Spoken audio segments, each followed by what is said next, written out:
A massive storm system is developing across the United States right now, and what makes this one particularly significant is the combination of threats it brings. We're talking about severe weather with a tornado risk, record-shattering warmth unlike anything we typically see in January, and then a dramatic flip to heavy snow affecting millions of people from Texas through the Great Lakes. This is a multi-day, multi-hazard weather event that requires your attention and preparation. Over the next 15 minutes, I'm going to walk you through exactly what's happening, why it's happening, when it will impact your area, and most importantly, what you need to do to keep yourself and your family safe. At the 3-minute mark, we'll dive into the severe weather timeline. By minute 7, we'll cover the snow forecast and who needs to prepare for winter weather.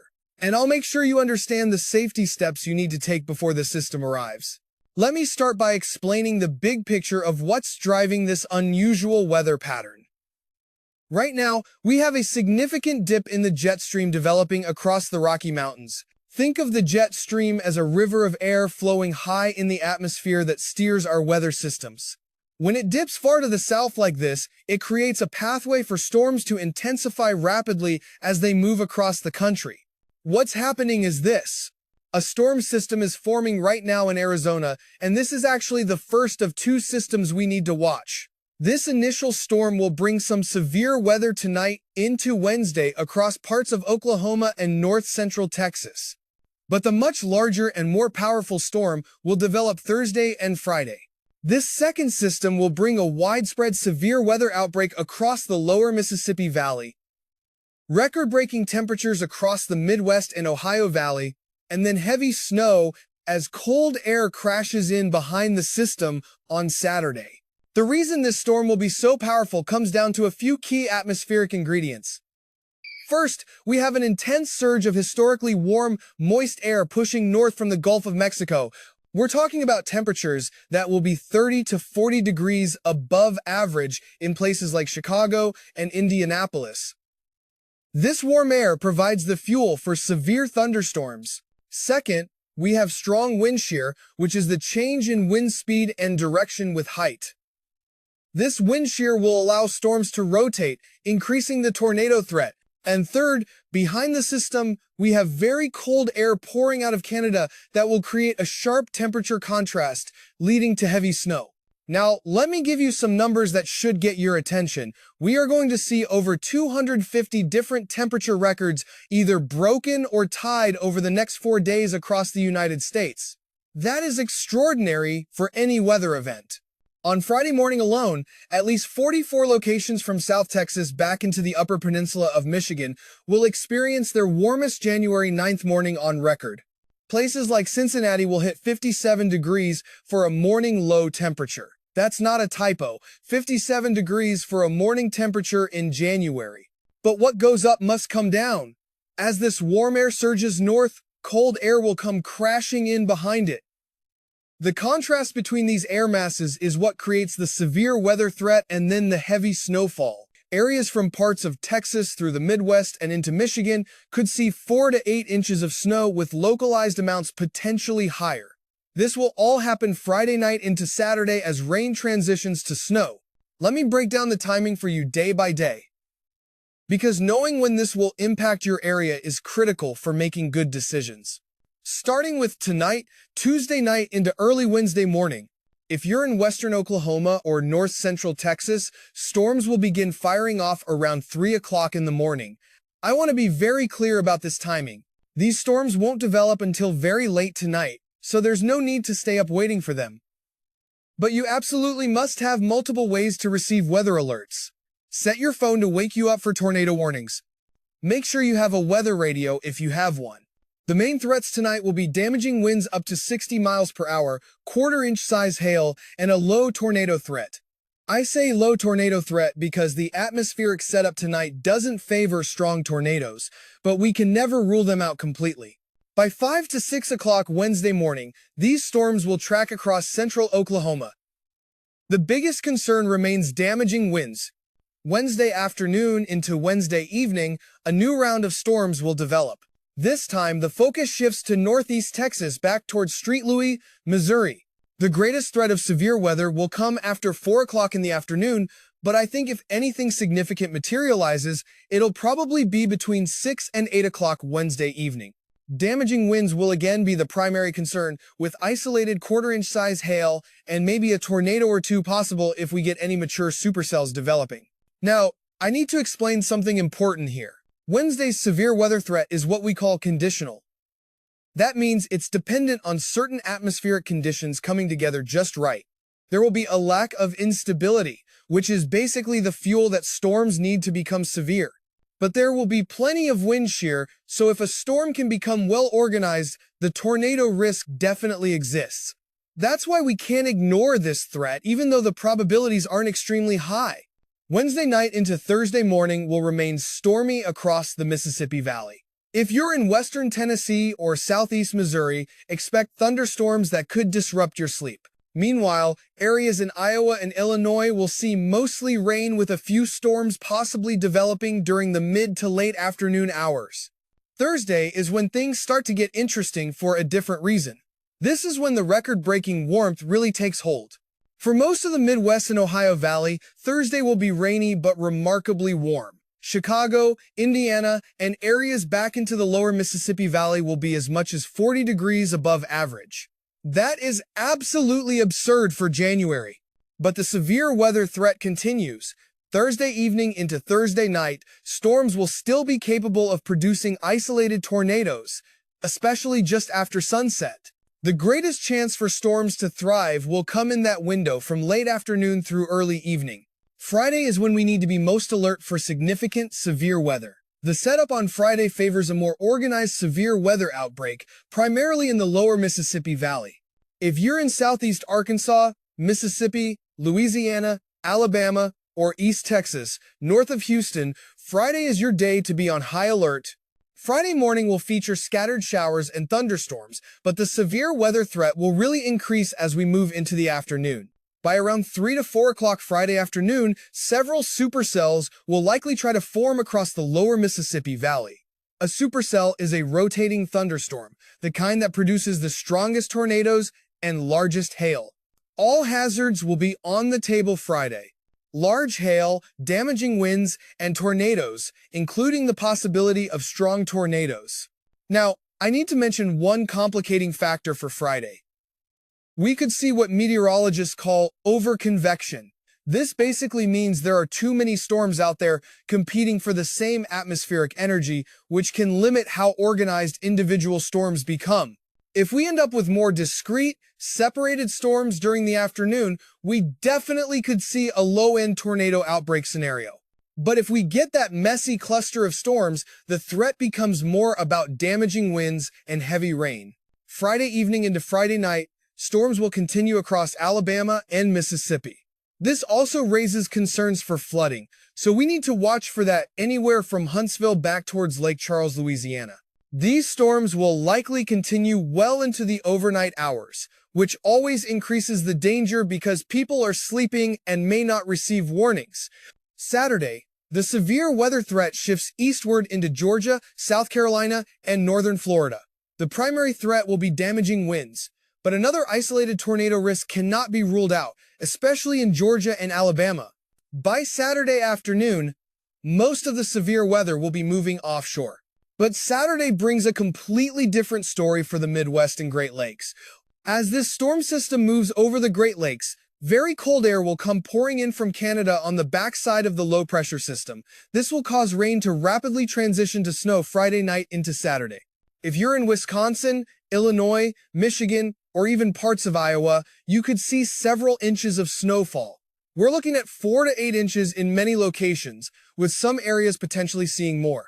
Snow will also be possible as far south as the Texas Panhandle and western Oklahoma. Light to moderate snow will drape parts of the Midwest and Great Lakes on Saturday. Some areas in Ontario may even see some freezing rain mixed in, which creates extremely dangerous travel conditions. By late Saturday into early Sunday, this winter storm will exit the United States, but it will leave behind much colder temperatures. Let me talk specifically about who faces the greatest threats and why certain areas are particularly vulnerable. For severe weather, the highest risk areas are the lower Mississippi Valley, especially on Friday. This includes cities like Jackson, Mississippi, Shreveport, Louisiana, Little Rock, Arkansas, and Montgomery, Alabama. These areas will have the combination of warm, moist air, strong instability, and significant wind shear. That's the recipe for violent storms. If you live in these areas, Friday needs to be a day where you're checking the weather frequently, you know where your safe place is, and you have a way to receive warnings even if you're sleeping. East Texas, north of Houston, also needs to be on alert Friday afternoon and evening. An isolated tornado definitely can't be ruled out in this region. For the snow threat, the highest impacts will be across lower Michigan between Detroit and Grand Rapids, northern Illinois, including the Chicago area, southern Wisconsin, and northern Indiana. These are the areas most likely to see those 4 to 8-inch snowfall totals, and some locations could see more. Here's why these areas are vulnerable. When cold air wraps around the backside of a low-pressure system over the Great Lakes, it creates what we call lake effect enhancement. As that cold air moves over the relatively warmer waters of the Great Lakes, it picks up moisture and produces additional snow. So not only will these areas see snow from the main storm system, but lake effect snow could add to the totals. The timing of this snow is critical. It will mainly fall Friday night into Saturday, right during a time when many people might be traveling. Saturday morning travel across the upper Midwest will be hazardous. Roads will be snow-covered, visibility will be reduced, and strong winds will create blowing and drifting snow.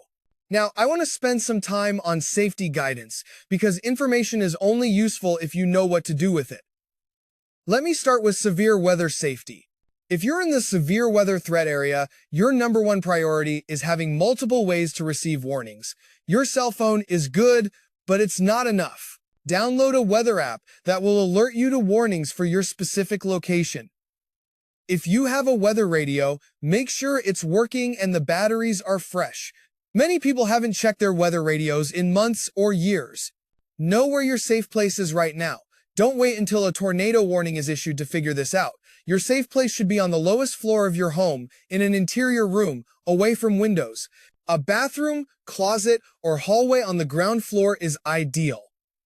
If you're in a mobile home, you need to have a plan to go somewhere else. Mobile homes are not safe in tornadoes, even if they're tied down. Keep shoes and a flashlight in your safe place. I know that sounds like a small detail, but after a tornado, there's often glass and debris everywhere. You don't want to be walking around barefoot trying to find your family in the dark. If you're at work or school during a severe weather threat, know the shelter plan. Where is the designated safe area? How will you be notified of warnings? Don't assume someone else has thought about this. Ask the questions now. In Proverbs chapter 22, verse 3, Scripture tells us, "The prudent see danger and take refuge, but the simple keep going and suffer for it." This is wisdom speaking directly to our situation. God gave us the ability to see warnings coming and respond appropriately. That's not fear, that's wisdom. Preparation is an act of faith in action. For driving safety in winter weather, which will be critical Saturday across the Midwest, let me give you specific guidance that could save your life. First, if you don't have to drive Saturday morning in Wisconsin, Illinois, Michigan, or Indiana, don't. This is not the day for unnecessary travel. But if you must drive, here's what you need to know. Slow down. I cannot emphasize this enough. The posted speed limit assumes ideal road conditions. On snow and ice, ideal does not exist. Cut your speed by at least 15 to 20 miles per hour below the posted limit, more if visibility is reduced. Why am I telling you this? Because your stopping distance on ice is 3 to 9 times longer than on dry pavement. Physics doesn't care how experienced a driver you are. Ice is ice. Increase your following distance dramatically. On dry roads, you should follow 3 seconds behind the vehicle ahead of you. On snow and ice, make that 6 to 8 seconds or more. Give yourself room to react and stop.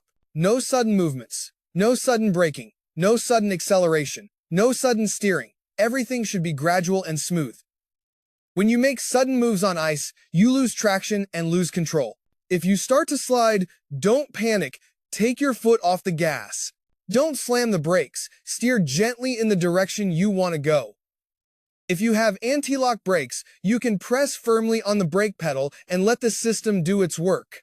But if you don't have anti-lock brakes, you need to pump the brakes gently. Before you leave, clear all snow and ice from your vehicle, not just a little peephole in the windshield. Clear all windows, mirrors, lights, and the roof of your car. Snow flying off your roof at highway speeds can cause accidents for vehicles behind you.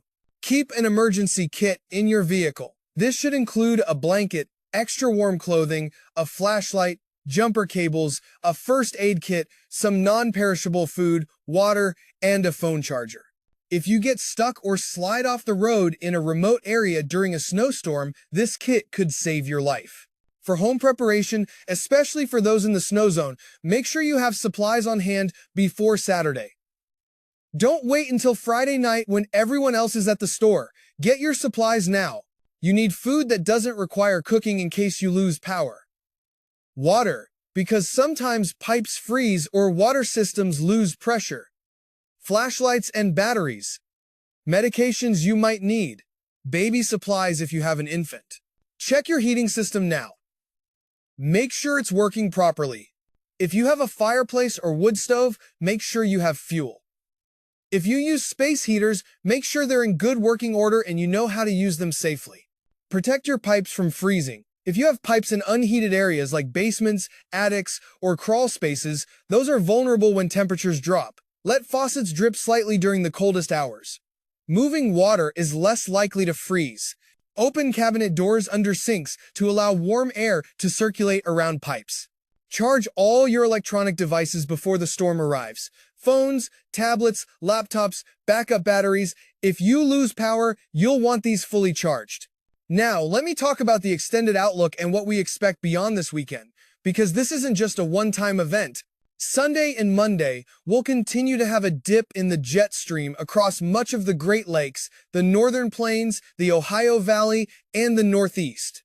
This means temperatures will remain below average through the middle and end of next week. In fact, this cold pattern could lead to an Arctic blast sometime around the middle of January. When we see this type of jet stream configuration, it tends to be persistent. Once it locks into this pattern, it can last for days or even weeks. The computer forecast models are suggesting this colder than average pattern will continue. Which means if you're tired of winter, you're going to need to be patient. We're entering a stretch where winter is going to feel like winter across much of the eastern United States. This doesn't mean we'll have storms every day, but it does mean temperatures will remain below average and we'll need to watch for additional snow chances as smaller weather systems move through this cold air mass. After experiencing record warmth this week, the contrast next week will be quite dramatic. I want to take a moment to talk about community and faith during challenging weather. Winter storms and severe weather have a way of bringing out both the best and the worst in situations. But they also have a way of bringing people together. We check on neighbors. We help dig each other out. We share resources when power goes out. There's something beautiful about that, something that reminds us we're not meant to live isolated, independent lives. Maybe for you, that means shoveling an elderly neighbor's driveway Saturday afternoon after the snow stops. Maybe it's inviting someone without heat to stay in your warm home. Maybe it's checking on a single parent in your community who might be overwhelmed trying to prepare for severe weather while taking care of children. These acts of kindness matter. They reflect the character of Christ, and they make communities stronger. In 2 Timothy chapter 1, verse 7, Paul writes, "For God has not given us a spirit of fear, but of power and of love and of a sound mind." I'm not trying to scare you with all this weather information. I'm trying to equip you. There's a big difference. Fear paralyzes. Wisdom prepares. You have power over your situation through preparation. You have love to share with those around you who might need help. And you have a sound mind to make good decisions when the weather gets dangerous. The goal isn't to worry. The goal is to be ready. And there's peace in being ready. When you've checked your emergency supplies, when you know where your safe place is, when you've got a full tank of gas in your vehicle, you can face whatever weather comes with confidence. Now, let me summarize the key points one more time, because this information is critical and I want to make sure everyone understands what's coming. First, severe weather threat tonight into Wednesday morning across Oklahoma and north central Texas. Storms will fire off around 3 o'clock in the morning. Main threats are damaging winds and large hail with a low tornado risk. Second, another round of severe weather Wednesday afternoon and evening from northeast Texas to St. Louis. Greatest threat will be between 6 and 8 p.m. Wednesday evening. Third, the most significant severe weather threat comes Friday across the lower Mississippi Valley. If you're in Mississippi, Louisiana, Arkansas, Alabama, or East Texas, Friday is your high alert day.